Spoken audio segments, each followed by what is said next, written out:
ਦੋਸਤੋ, ਸਵਾਗਤ ਹੈ ਤੁਹਾਡਾ ਸਾਡੇ ਚੈਨਲ ਪੀਰ ਫਕੀਰੀ ਨੂਰ ਵਿੱਚ, ਜਿਸ ਵਿੱਚ ਅਸੀਂ ਤੁਹਾਨੂੰ ਪੀਰਾਂ ਫਕੀਰਾਂ ਦੇ ਕਲਮੇ ਦੇਵੀ ਦੇਵਤਿਆਂ ਦੀ ਸਾਧਨਾ ਔਰ ਉਹਨਾਂ ਦੇ ਵਿਧੀ ਵਿਧਾਨ ਬਾਰੇ ਦੱਸਦੇ ਹਾਂ।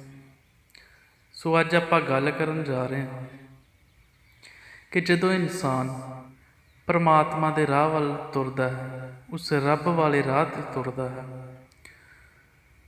ਸੋ ਸਿੱਧਾ ਰੱਬ ਨੂੰ ਤਾਂ ਮਿਲਿਆ ਨਹੀਂ ਜਾ ਸਕਦਾ। ਸੋ ਕਿਸੇ ਨਾ ਕਿਸੇ ਮੁਰਸ਼ਦ ਦੇ ਜਾਂ ਕਿਸੇ ਗੁਰੂ ਦੇ, ਰਹਿਬਰ ਦੇ, ਕਿਸੇ ਸੰਤ ਦੇ, ਸਾਨੂੰ ਉਹਨਾਂ ਦੇ ਦੱਸੇ ਰਾਹ 'ਤੇ ਉਹਨਾਂ ਦਾ ਪੱਲਾ ਫੜ ਕੇ ਸੋ ਉਸ ਪਰਮਾਤਮਾ ਵੱਲ ਜਾਇਆ ਜਾ ਸਕਦਾ ਹੈ, ਉਸ ਨੂੰ ਪਾਇਆ ਜਾ ਸਕਦਾ ਹੈ।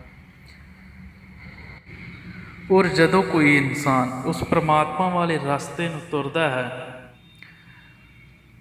ਜਾਂ ਕਿਸੇ ਪੀਰ ਫਕੀਰ ਦੇ ਜਾਂਦਾ ਹੈ ਜਾਂ ਕਿਸੇ ਗੁਰੂ ਦੇ ਜਾਂਦਾ ਹੈ ਜਾਂ ਕਿਸੇ ਮੰਦਿਰ ਜਾਂਦਾ ਹੈ, ਸੋ ਕਿਸੇ ਪਹੁੰਚੇ ਹੋਏ ਪੰਡਤ ਕੋਲ ਜਾਂਦਾ ਹੈ। ਸੋ ਹਰ ਧਰਮ ਦੇ ਆਪਣੇ ਆਪਣੇ ਰਸਤੇ ਹਨ। ਸੋ ਜਿਸ ਦੁਨੀਆ ਦੇ ਵਿੱਚ ਆਪਾਂ ਰਹਿੰਦੇ ਹਾਂ, ਸੋ ਜਿੱਥੇ ਰਹਿ ਰਹੇ ਹੁੰਦੇ ਹਾਂ, ਸੋ ਆਲੇ ਦੁਆਲੇ ਜੋ ਘਰ ਹੁੰਦੇ ਹਨ, ਸੋ ਕੋਈ ਕਿਸੇ ਨੂੰ ਮੰਨਦਾ ਹੈ, ਕੋਈ ਕਿਸੇ ਨੂੰ ਮੰਨਦਾ ਹੈ, ਕੋਈ ਹਿੰਦੂ ਹੁੰਦਾ ਹੈ, ਕੋਈ ਸਿੱਖ ਹੁੰਦਾ ਹੈ, ਕੋਈ ਈਸਾਈ ਅਤੇ ਕੋਈ ਮੁਸਲਮਾਨ। ਸੋ ਕੋਈ ਵੀ ਇਨਸਾਨ ਜੋ ਤਾਂ ਹੋਵੇਗਾ ਪਰਮਾਤਮਾ ਨਾਲ ਬ੍ਰਹਮਲੀ, ਸੋ ਜਿਸ ਦੇ ਅੰਦਰ ਇੱਕ ਪਰਮਾਤਮਾ ਦਾ ਨੂਰ ਹੋਵੇਗਾ, ਜੋ ਨੂਰ ਇਬਾਦਤ ਨਾਲ ਜਾਗਦਾ ਹੈ। ਸੋ ਸਹੀ ਬੰਦਿਆਂ ਦੀ ਸਤ ਸੰਗਤ ਕਰਕੇ, ਸੋ ਇਬਾਦਤ ਕਰਕੇ, ਸੋ ਜੋ ਵੀ ਨੂਰੀ ਪੀਰ ਫਕੀਰ ਦੇਵੀ ਦੇਵਤੇ ਗੁਰੂ ਹੋਏ ਹਨ, ਉਹਨਾਂ ਦੀ ਰਹਿਮਤ ਨਾਲ, ਸੋ ਜਿਨ੍ਹਾਂ ਦੇ ਅੰਦਰ ਨੂਰ ਹੈ, ਉਹ ਸੋਹਣੇ ਰੱਬ ਦੀ ਰਹਿਮਤ ਹੈ। ਸੋ ਸਾਰੇ ਧਰਮਾਂ ਨੂੰ ਇੱਕੋ ਹੀ ਨਜ਼ਰ ਨਾਲ ਵੇਖਦਾ ਹੈ, ਸੋ ਕਿਸੇ ਨੂੰ ਵੀ ਮਾੜਾ ਨਹੀਂ ਕਹਿੰਦਾ। ਸੋ ਇਹ ਗੱਲ ਬਹੁਤ ਵੱਡੀ ਹੈ ਕਿ ਜੋ ਕਿਸੇ ਦੇ ਦੂਸਰੇ ਧਰਮ ਨੂੰ ਨਿੰਦਦਾ ਹੈ ਜਾਂ ਉਹਨਾਂ ਦੇ ਕਿਸੇ ਰਹਿਬਰ ਨੂੰ, ਪੀਰ ਨੂੰ ਜਾਂ ਦੇਵੀ ਦੇਵਤੇ ਨੂੰ ਜਾਂ ਗੁਰੂ ਨੂੰ ਸੋ ਗਲਤ ਬੋਲਦਾ ਹੈ ਕਿ ਉਹ ਇੱਦਾਂ ਹੈ, ਉਹ ਗਲਤ ਹੈ, ਤੁਸੀਂ ਕਿਸ ਨੂੰ ਮੰਨ ਰਹੇ ਹੋ, ਸੋ ਤਾਂ ਆਪ ਇੱਦਾਂ ਹੈ। ਸੋ ਜਿਸ ਦੇ ਦਿਲ ਵਿੱਚ ਨਿੰਦਿਆ ਹੈ, ਸੋ ਨਾ ਤਾਂ ਪਰਮਾਤਮਾ ਦਾ ਹੋ ਸਕਦਾ ਹੈ ਅਤੇ ਨਾ ਹੀ ਉਹ ਕਦੇ ਪਾ ਸਕਦਾ ਹੈ, ਕਿਉਂਕਿ ਸਾਧ ਦੀ ਨਿੰਦਿਆ ਜੋ ਇਸ ਦਾ ਬਹੁਤ ਜ਼ਿਆਦਾ ਅਪਰਾਧ ਹੈ, ਜੋ ਮਿਲਦਾ ਹੈ ਦੰਡ ਇਸ ਦਾ ਮਿਲਦਾ ਹੈ। ਸੋ ਜਦੋਂ ਅਸੀਂ ਪਰਮਾਤਮਾ ਵਾਲੇ ਰਸਤੇ 'ਤੇ ਚੱਲਦੇ ਹਾਂ ਤਾਂ ਕੁਛ ਲੋਕ ਤੁਹਾਨੂੰ ਜ਼ਰੂਰ ਹੋਣਗੇ ਭਟਕਾਉਣ ਵਾਲੇ। ਸੋ ਕਹਿਣਗੇ ਕਿ ਤੂੰ ਮੇਰੇ ਵਾਲੇ ਪਾਸੇ ਆ ਜਾ ਯਾਰ, ਮੈਂ ਤੈਨੂੰ ਰੱਬ ਦਿਖਾਉਣਾ, ਤੂੰ ਇੱਧਰ ਕਿੱਧਰ ਜਾ ਰਿਹਾ, ਛੱਡ ਯਾਰ, ਉੱਥੇ ਕੀ ਹੈ, ਜਿਹਨੂੰ ਮੈਂ ਮੰਨਦਾ ਉਹਨੂੰ ਮੰਨ ਕੇ ਵੇਖ। ਸੋ ਜੋ ਦੂਸਰੇ ਧਰਮ ਦਾ, ਉਹ ਕਹਿ ਰਿਹਾ ਕਿ ਤੂੰ ਮੈਨੂੰ ਸੁਣ ਅਤੇ ਜੋ ਮੇਰੇ ਦੱਸੇ ਰਸਤੇ 'ਤੇ ਚੱਲ, ਮੈਂ ਤੈਨੂੰ ਪਰਮਾਤਮਾ ਦਾ ਮਿਲਾਪ ਕਰਵਾਉਣਾ। ਸੋ ਤੂੰ ਤਾਂ ਗਲਤ ਪਾਸੇ ਜਾ ਰਿਹਾ।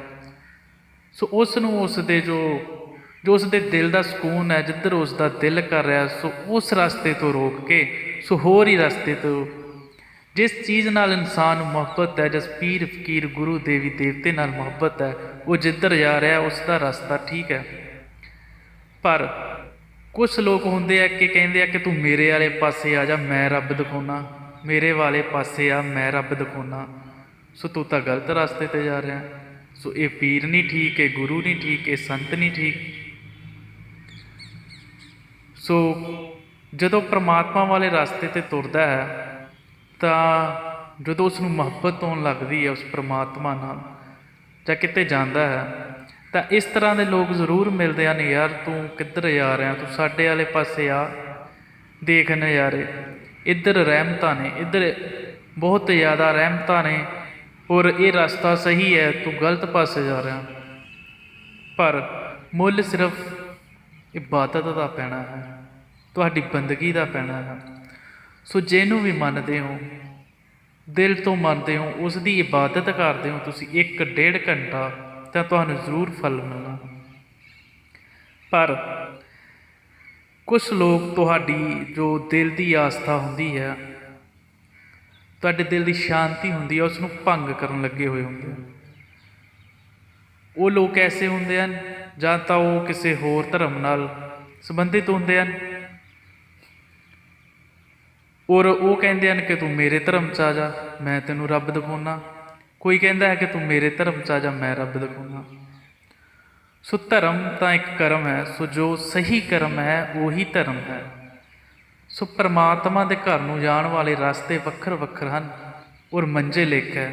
ਸੋ ਪਹੁੰਚਣਾ ਸਾਰਿਆਂ ਨੇ ਇੱਕੋ ਹੀ ਜਗ੍ਹਾ ਹੈ। ਜਿਸ ਤਰ੍ਹਾਂ ਬਹੁਤ ਜ਼ਿਆਦਾ ਨਦੀਆਂ ਹਨ, ਸੋ ਪਹੁੰਚਣਾ ਉਹਨਾਂ ਨੇ ਇੱਕ ਹੀ ਸਮੁੰਦਰ ਵਿੱਚ ਹੈ। ਜਦੋਂ ਸਾਰੀਆਂ ਨਦੀਆਂ ਉਸੇ ਸਮੁੰਦਰ ਵਿੱਚ ਪਹੁੰਚ ਜਾਂਦੀਆਂ ਹਨ ਤਾਂ ਫਿਰ ਕੀ ਉੱਥੇ ਕੋਈ ਪਛਾਣ ਰਹਿੰਦੀ ਹੈ ਕਿ ਇਹ ਨਦੀ ਕਿਹੜੀ ਹੈ? ਸੋ ਜਿੰਨਾ ਪਾਣੀ ਇੱਕੋ ਥਾਂ 'ਤੇ ਇਕੱਠਾ ਹੋ ਜਾਂਦਾ ਹੈ, ਸਿਰਫ ਸਮੁੰਦਰ ਹੀ ਸਮੁੰਦਰ ਹੁੰਦਾ ਹੈ। ਸੋ ਕਿਸੇ ਨਦੀ ਦੀ ਪਹਿਚਾਣ ਨਹੀਂ ਰਹਿੰਦੀ। ਇਸੇ ਤਰ੍ਹਾਂ ਜਿੰਨੇ ਸਰੀਰ ਹਨ, ਜਿੰਨੇ ਧਰਮ ਹਨ, ਸੋ ਇੱਕ ਹੀ ਥਾਂ 'ਤੇ ਸਾਰਿਆਂ ਨੇ ਜਾਣਾ ਹੈ। ਉੱਥੇ ਜਾ ਕੇ ਕਿਸੇ ਦੀ ਕੋਈ ਪਹਿਚਾਣ ਨਹੀਂ ਹੈ, ਸਿਰਫ ਪਰਮਾਤਮਾ ਦੀ ਸੱਚਾਈ ਹੈ, ਉਸ ਦਾ ਨੂਰ ਹੈ, ਸਿਰਫ ਪਰਮਾਤਮਾ ਹੀ ਪਰਮਾਤਮਾ ਹੈ।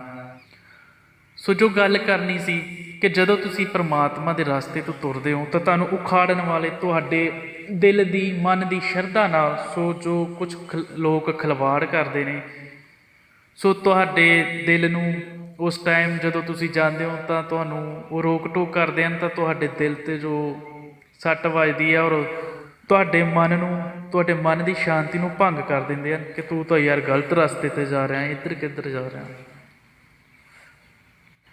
ਪਰ ਜੇਕਰ ਤੁਸੀਂ ਪਰਮਾਤਮਾ ਨੂੰ ਪਾਉਣਾ ਹੈ, ਪਰਮਾਤਮਾ ਨੂੰ ਪਾਉਣਾ ਹੈ, ਉਸ ਰਸਤੇ 'ਤੇ ਚੱਲਣਾ ਹੈ, ਤਾਂ ਤੁਹਾਨੂੰ ਆਪਣੇ ਆਪ ਨੂੰ ਬੋਲੇ ਬਣਨਾ ਪਵੇਗਾ। ਸੋ ਬੋਲੇ ਹੋ ਜਾਵੋ। ਸੋ ਆਂਢੀ ਗੁਆਂਢੀ ਕੋਈ ਵੀ ਤੁਹਾਡੇ ਨਾਲ ਕੋਈ ਗੱਲ ਕਰਦਾ ਹੈ ਕਿ ਤੂੰ ਗਲਤ ਰਸਤੇ 'ਤੇ ਜਾ ਰਿਹਾ, ਕੋਈ ਰਿਸ਼ਤੇਦਾਰ, ਕੋਈ ਸੱਜਣ ਮਿੱਤਰ, ਮੁਹੱਲੇ ਵਿੱਚ ਕੋਈ ਵੀ ਕਹਿ ਰਿਹਾ ਕਿ ਤੂੰ ਤਾਂ ਯਾਰ ਕਿੱਧਰ ਜਾ ਰਿਹਾ, ਮੇਰੇ ਵਾਲੇ ਪਾਸੇ ਆ, ਮੈਂ ਤੈਨੂੰ ਰੱਬ ਦਿਖਾਉਣਾ, ਤੂੰ ਜਿਹਨੂੰ ਮੈਂ ਮੰਨਦਾ ਉਹਨੂੰ ਮੰਨ। ਉਸ ਟਾਈਮ ਬੋਲੇ ਹੋ ਜਾਵੋ, ਦੁਨੀਆਦਾਰੀ ਨੂੰ ਛੱਡ ਦਿਓ, ਕਿਉਂਕਿ ਉਸ ਟਾਈਮ ਇਹੀ ਹੁੰਦਾ ਇਨਸਾਨ ਨੂੰ ਕਿ ਯਾਰ ਉਹ ਕੀ ਕਹੂਗਾ, ਉਹ ਲੋਕ ਕੀ ਸੋਚਣਗੇ, ਜੇ ਮੈਂ ਉਸ ਜਗ੍ਹਾ 'ਤੇ ਜਾਂਦਾ ਹਾਂ ਤਾਂ ਇਹ ਲੋਕ ਤਾਂ ਉਹਨਾਂ ਤੋਂ ਨਫ਼ਰਤ ਕਰਦੇ ਹਨ, ਇਹ ਕੁਛ ਗਲਤ ਕਹਿਣਗੇ। ਸੋ ਕੁਝ ਲੋਕ ਤਾਂ ਇਸੇ ਚੀਜ਼ ਨੂੰ ਦੇਖਦੇ ਰਹਿ ਜਾਂਦੇ ਹਨ। ਪਰ ਜੇਕਰ ਪਰਮਾਤਮਾ ਦੇ ਰਸਤੇ 'ਤੇ ਚੱਲਣਾ ਹੈ ਤਾਂ ਆਪਣਾ ਲਕਸ਼ ਹੈ ਜੋ, ਉਹ ਉਸ ਨੂੰ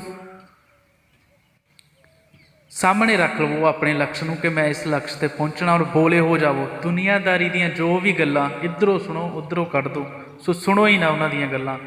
ਸੋ ਫਿਰ ਉਸ ਰਸਤੇ 'ਤੇ ਆਪਾਂ ਪਹੁੰਚ ਸਕਦੇ ਹਾਂ। ਸੋ ਤੁਹਾਨੂੰ ਇੱਕ ਛੋਟੀ ਜਿਹੀ ਸਟੋਰੀ ਸੁਣਾਉਂਦੇ ਹਾਂ।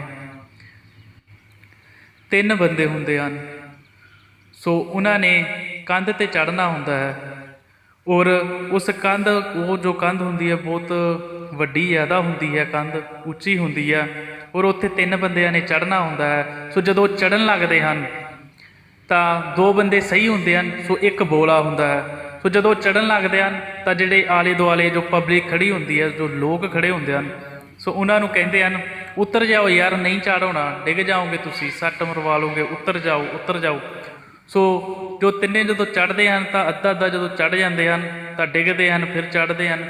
ਤਾਂ ਕੁਛ ਲੋਕ ਉਹਨਾਂ ਨੂੰ ਕਹਿੰਦੇ ਹਨ ਤੁਸੀਂ ਕਿਉਂ ਕਰ ਰਹੇ ਹੋ ਇੱਦਾਂ, ਡਿੱਗ ਜਾਓਗੇ ਤੁਸੀਂ, ਸੱਟ ਮਰਵਾ ਲਓਗੇ, ਨਹੀਂ ਚੜ੍ਹਨਾ, ਕੰਧ ਦੀ ਉਚਾਈ ਬਹੁਤ ਜ਼ਿਆਦਾ ਹੈ। ਸੋ ਉਹ ਤਿੰਨੋਂ ਵਾਰ-ਵਾਰ ਕੋਸ਼ਿਸ਼ ਕਰ ਰਹੇ ਹਨ। ਜਦੋਂ ਪਬਲਿਕ ਉਹਨਾਂ ਨੂੰ, ਲੋਕ ਉਹਨਾਂ ਨੂੰ ਕਹਿੰਦੇ ਹਨ ਕਿ ਨਹੀਂ ਚੜ੍ਹਾਉਣਾ ਹੈ, ਤਾਂ ਸੋ ਉਹਨਾਂ 'ਤੇ ਪ੍ਰਭਾਵ ਪੈਂਦਾ ਹੈ। ਉਹ ਉਹਨਾਂ ਲੋਕਾਂ ਦੀਆਂ ਗੱਲਾਂ ਨੂੰ ਸੁਣ ਲੈਂਦੇ ਹਨ। ਸੋ ਉਹ ਦੋਵੇਂ ਇਨਸਾਨ ਥੱਲੇ ਉਤਰ ਕੇ ਆ ਜਾਂਦੇ ਹਨ। ਸੋ ਕਹਿੰਦੇ ਨਹੀਂ ਚੜ੍ਹਾਉਣਾ। ਪਰ ਇੱਕ ਇਨਸਾਨ ਨਹੀਂ ਉਤਰਦਾ ਕਿਉਂਕਿ ਉਹ ਬੋਲਾ ਹੁੰਦਾ ਹੈ, ਉਹ ਲੋਕਾਂ ਦੀ ਆਵਾਜ਼ ਨੂੰ ਨਹੀਂ ਸੁਣਦਾ। ਸੋ ਉਹ ਆਪਣੇ ਧਿਆਨ ਵਿੱਚ ਲੱਗਾ ਰਹਿੰਦਾ ਹੈ ਕਿਉਂਕਿ ਲੋਕਾਂ ਦੀ ਆਵਾਜ਼ ਉਹਦੇ ਤੱਕ ਨਹੀਂ ਪਹੁੰਚਦੀ ਹੈ, ਕਿਉਂਕਿ ਉਹ ਬੋਲਾ ਹੁੰਦਾ ਹੈ। ਔਰ ਆਖਿਰਕਾਰ ਨੂੰ ਉਹ ਉੱਪਰ ਚੜ੍ਹ ਹੀ ਜਾਂਦਾ ਹੈ। ਸੋ ਜੇਕਰ ਉਹ ਦੁਨੀਆਦਾਰੀ ਦੀਆਂ ਗੱਲਾਂ ਨੂੰ ਸੁਣ ਲੈਂਦਾ, ਸੋ ਥੱਲੇ ਆ ਜਾ, ਤਾਂ ਉਹ ਵੀ ਉਹਨਾਂ ਦੋਨਾਂ ਵਾਂਗ ਥੱਲੇ ਆ ਜਾਂਦਾ। ਪਰ ਉਹ ਬੋਲਾ ਹੁੰਦਾ ਹੈ, ਲੋਕ ਕਹਿੰਦੇ ਹਨ ਫਿਰ ਵੀ, ਕਿਉਂਕਿ ਉਸ ਨੂੰ ਸੁਣਦਾ ਨਹੀਂ ਹੈ। ਸੋ ਆਪਣੇ ਧਿਆਨ ਵਿੱਚ, ਉਹ ਆਪਣੇ ਨਸ਼ੇ ਵਿੱਚ, ਆਪਣੇ ਰਸਤੇ ਵਿੱਚ ਮਗਨ ਰਹਿੰਦਾ ਹੈ। ਸੋ ਉਸ ਨੂੰ ਇੱਕ ਨਸ਼ਾ ਹੁੰਦਾ ਹੈ ਕਿ ਮੈਂ ਉੱਥੇ ਪਹੁੰਚਣਾ ਹੈ, ਔਰ ਉਹ ਪਹੁੰਚ ਜਾਂਦਾ ਹੈ। ਸੋ ਇਸੇ ਲਈ ਕੁਛ ਲੋਕਾਂ ਨੂੰ ਸੋ ਇਹੀ ਸੋਚਦੇ ਰਹਿੰਦੇ ਹਨ ਕਿ ਉਹ ਲੋਕ ਕੀ ਕਹਿਣਗੇ, ਮੈਂ ਕਿਸ ਰਸਤੇ 'ਤੇ ਜਾ ਰਿਹਾ, ਮੈਂ ਕਿਸ ਪੀਰ ਨੂੰ, ਕਿਸੇ ਸੰਤ ਨੂੰ, ਕਿਸ ਗੁਰੂ ਨੂੰ ਮੰਨ ਰਿਹਾ, ਤਾਂ ਲੋਕ ਵਿਰੋਧ ਕਰਨਗੇ।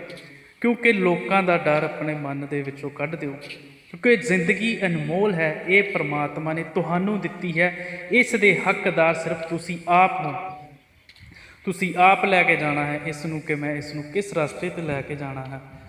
ਸੋ ਲੋਕਾਂ ਦਾ ਜੋ ਤੁਹਾਡੇ ਅੰਦਰ ਡਰ ਹੁੰਦਾ ਹੈ ਕਿ ਉਹ ਕੀ ਸੋਚਣਗੇ, ਲੋਕ ਕੀ ਸੋਚਣਗੇ, ਸੋ ਇਸੇ ਸੋਚ ਨੂੰ ਸੋਚ ਕੇ ਅਸੀਂ ਉੱਥੇ ਕੀ ਹੀ ਰਹਿ ਜਾਂਦੇ ਹਾਂ।